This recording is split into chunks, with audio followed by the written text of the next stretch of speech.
ಅಜಯ್ ಕುಮಾರ್ ಇಂದು ಕರ್ನಾಟಕ ರಾಜ್ಯ ಸರ್ಕಾರದ ವಿರುದ್ಧ ಗುಡುಗಿದ ವಿ.ಎಸ್. ಉಗ್ರಪ್ಪ ಹಾಗೂ ಶ್ರೀರಾಮುಲು ಹಾಗೂ ಉಗ್ರಪ್ಪನವರ ನೇತೃತ್ವದಲ್ಲಿ ಕರ್ನಾಟಕ ರಾಜ್ಯ ಸರ್ಕಾರದ ವಿರುದ್ಧ ಒಂದು ಏನು ಮೀಸಲಾತಿ ವಿಚಾರವಾಗಿ ಪರಿಶಿಷ್ಟ ಪಂಗಡ ಮತ್ತು ಪರಿಶಿಷ್ಟ ಜಾತಿ ವಿಷಯದಲ್ಲಿ ಈ ಹಿಂದಿನ ಮುಖ್ಯಮಂತ್ರಿಗಳಾಗಿರ್ತಕ್ಕಂಥ ಶ್ರೀಯುತ ಬಸವರಾಜ ಬೊಮ್ಮಾಯಿ ಅವರು ಪರಿಶಿಷ್ಟ ಜಾತಿಗೆ 17%, ಪರಿಶಿಷ್ಟ ಪಂಗಡಕ್ಕೆ 7% ಮೀಸಲಾತಿಯನ್ನು ಹೆಚ್ಚಿಸಬೇಕು ಎಂದು ರಾಜ್ಯಪಾಲರ ಒಂದು ಅನುಮೋದನೆಯನ್ನು ಪಡೆದು ಆ ಒಂದು ಇದನ್ನ ಮುಂದುವರಿಸಿದ್ರು. ಹಾಗೆ ಆ ಒಂದು ವಿಷಯವಾಗಿ ಇನ್ನೂ ಕೂಡ ಯಾವುದೇ ತರಹದ ಪ್ರೊಸೆಸ್ಸು ಕೂಡ ನಡೆದಿಲ್ಲ.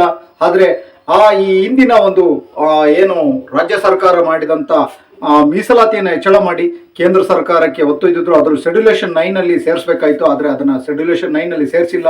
ರಾಜ್ಯ ಸರ್ಕಾರ ಈ ಒಂದು ಪ್ರೊಸೆಸ್ ಅನ್ನು ಮಾಡಿತು. ಹಾಗೆ ಈಗಿನ ಮುಖ್ಯಮಂತ್ರಿಗಳಿರ್ತಕ್ಕಂಥ ಶ್ರೀಯುತ ಸಿದ್ದರಾಮಯ್ಯನವರು ಸರ್ವ ಪಕ್ಷಗಳ ನಿಯೋಗವನ್ನು ಕೇಂದ್ರಕ್ಕೆ ನಾವು ಒತ್ತೊಯ್ಯಬೇಕು, ಅಲ್ಲಿ ಹೆಚ್ಚಾಗಿ ಮಾಡಬೇಕು ಅನ್ನೋ ಒಂದು ನಿರ್ಣಾಯಕವನ್ನು ಮಾಡಿದ್ರು. ಆದರೆ ಅದು ಕೂಡ ಈಡೇರಿಲ್ಲ.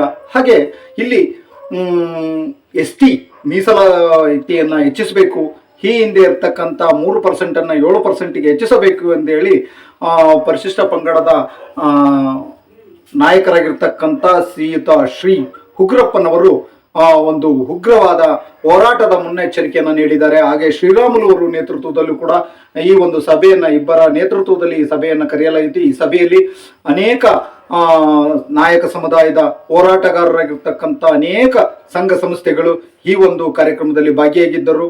ತಾಯಿಯವರು ಪ್ರಕಾಶ್ ಅವರು, ಹಾಗೆ ಜಯಸಿಂಹ ನರಸಿಂಹನವರು, ಹಾಗೆ ಮಾರಣ್ಣ ಪಾಳ್ಯಗಾರ್ ಅವರು, ಹಾಗೆ ದೇವರಾಜ್ ಪರಿಶಿಷ್ಟ ಪಂಗಡದ ವಿದ್ಯಾರ್ಥಿಗಳು ಉತ್ತೀರ್ಣರಾಗಿರ್ತಾರೆ, SSLC ಉತ್ತೀರ್ಣರಾಗಿರ್ತಾರೆ ಅಥವಾ ಸೆಕೆಂಡ್ ಇಯರ್ ಉತ್ತೀರ್ಣರಾಗಿರ್ತಾರೆ. ಇಲ್ಲಿ ಪರಿಶಿಷ್ಟ ಪಂಗಡದ ವಿದ್ಯಾರ್ಥಿಗಳಿಗೆ ಕಾಲೇಜ್ ಅಡ್ಮಿಷನ್ ಆಗ್ತಾ ಇದ್ದಾರೆ. ಆದರೆ ಇಲ್ಲಿ ಇದುವರೆಗೂ ಯಾವುದೇ ಹಾಸ್ಟೆಲ್ಗಳನ್ನು ಕೂಡ ಆನ್ಲೈನಲ್ಲಿ ಬಿಡುಗಡೆ ಮಾಡಿಲ್ಲ SC/ST ವಿದ್ಯಾರ್ಥಿಗಳಿಗೆ.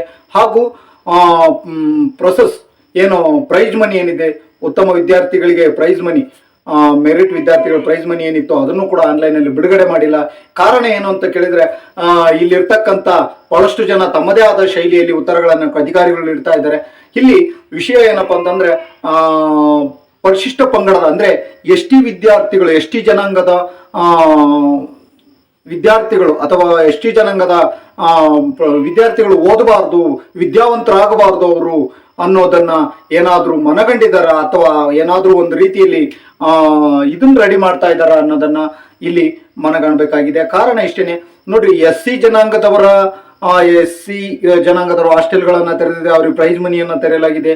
ಜನರಲ್ ಅಲ್ಲಿರ್ತಕ್ಕಂಥವರ ಪ್ರೈಸ್ ಮನಿಯನ್ನ ಆನ್ಲೈನ್ ಅಲ್ಲಿ ತೆರೆಯಲಾಗಿದೆ, ಹಾಗೂ ಅವರ ಹಾಸ್ಟೆಲ್ಗಳನ್ನು ತೆರೆಯಲಾಗಿದೆ. ಹಾಗೆ ಜನರಲ್ ಕೂಡ ತೆರೆದಿದ್ದಾರೆ, ಹಾಗೆ OBC ಅಲ್ಪಸಂಖ್ಯಾತರು ಇವುಗಳನ್ನೆಲ್ಲ ತೆರೆದಿದ್ದಾರೆ. ಬಟ್ ಇಲ್ಲಿ ಪ್ರಶ್ನೆ ಒಂದೇನೆ, ಇಲ್ಲಿ ST ಜನಾಂಗದ ಹಾಸ್ಟೆಲ್ ಅನ್ನು ತೆರೆದಿಲ್ಲ, ಪ್ರೈಸ್ ಮನಿನು ಆನ್ಲೈನ್ ನಲ್ಲಿ ಬಿಡುಗಡೆ ಮಾಡ್ತಲ್ಲ. ಕಾರಣ ಏನು ಅಂದ್ರೆ, ST ಜನಾಂಗದವರು ಉದ್ಧಾರ ಆಗಬಾರ್ದಾ, ST ಜನಾಂಗದವರು ಬೆಳಿಬಾರ್ದಾ ಅನ್ನೋದನ್ನ ಇಲ್ಲಿ ಸಾಕಷ್ಟು ಸಂಘ ಸಂಸ್ಥೆಗಳು ಪ್ರಶ್ನೆಯನ್ನ ಮಾಡ್ತಾ ಇದ್ದಾರೆ. ಇದಕ್ಕೆ ಸರ್ಕಾರ ಏನು ಉತ್ತರ ಕೊಡುತ್ತೆ ಅನ್ನೋದನ್ನ ನೀವು ಕಾದು ನೋಡಬೇಕಾಗಿದೆ. ಇಲ್ಲಿ ಕರ್ನಾಟಕ ರಾಜ್ಯ ಸರ್ಕಾರ ST ಜನಾಂಗವನ್ನ ತುಳಿಯುವಂತ ಕೆಲಸವನ್ನ ಮಾಡ್ತಾ ಇತಿ ಅಂತೇಳಿ ರಾಜ್ಯ ಸರ್ಕಾರದ ವಿರುದ್ಧ ಉಗ್ರಪ್ಪ ಹಾಗೂ ಶ್ರೀರಾಮುಲು ಅವರು ಗುಡುಗಿದ್ದಾರೆ. ಅನೇಕ ಸಂಘ ಸಂಸ್ಥೆಯ ಹೋರಾಟಗಾರರು ಕೂಡ ಈ ಒಂದು ಕಾರ್ಯಕ್ರಮದಲ್ಲಿ ಭಾಗಿಯಾಗಿದ್ದಾರೆ.